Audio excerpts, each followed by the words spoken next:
Dan Bongino is a former Secret Service agent and the author of the new book, Spygate, The Attempted Sabotage of Donald J. Trump. Dan, thanks a lot for coming on tonight. It seems to me if the press has any role at all, it's to make certain that people who've amassed an enormous amount of power to affect your life, ought to be under relentless scrutiny. And yet what they're telling us on the other channels all day long is that it's somehow immoral for us to ask obvious questions like, why would John Brennan have a security clearance as an NBC employee? Why are they tamping down any effort to ask obvious questions about what our government is doing? Well, you would think so, Tucker, but we're dealing with a modern-day Pravda. You understand that John Brennan was the puppet master of the entire scheme to violate the civil liberties of Donald Trump and his team?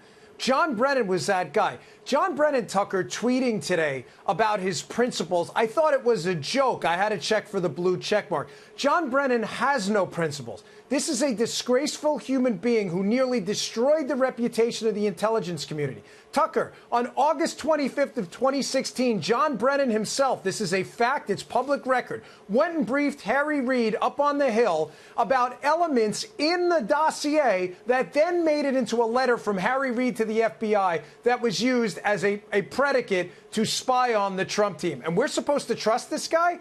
This guy should get off Twitter and hire a lawyer. Well, but I also thought we were supposed to be impressed by him. I mean, I don't call me naive, but I grew up imagining the heads of our intel agencies were sophisticated and intelligent. Everything I have ever read by John Brennan is banal. It's a cliche, it's pompous, it's stupid. He doesn't seem like an impressive person. How did he wind up running the most powerful intel agency in the world? Do you know?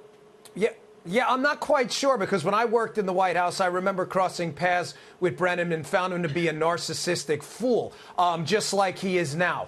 This man is really a disgrace and a stain on the United States, whose legacy will only be as a cautionary tale told to future CIA leaders about how not to act. Tucker, keep in mind, too, back as far back as 2015, left-wing reporters, because they thought they had a Trump collusion conspiracy, which never existed, were reporting on Brennan's contacts with foreign intel about Trump and his relationship with the Russians that never came to fruition. Suspiciously, some of those foreign intelligence heads resigned right after the Donald Trump election, rather abruptly. They were communicating with John Brennan, who, by the way, also is on the record saying on TV with Chuck Todd and others and in media appearances that he still has no hard evidence of collusion, yet he weaponized the government in order to attack Donald Trump. He needs to slither away quickly.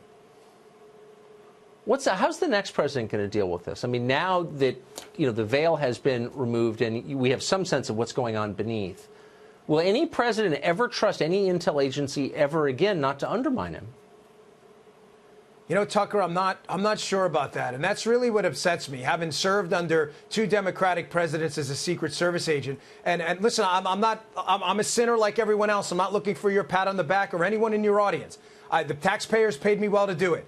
I never once thought, even in my own books, about taking a personal shot at Barack Obama using my experiences. Never. You just don't do that. When you sign up for public service, no less run the CIA, and then you turn around and turn to Twitter to attack the sitting president? No, he's a stain on the country. We deserve better than this. I think that's right. Dan, thank you very much for that.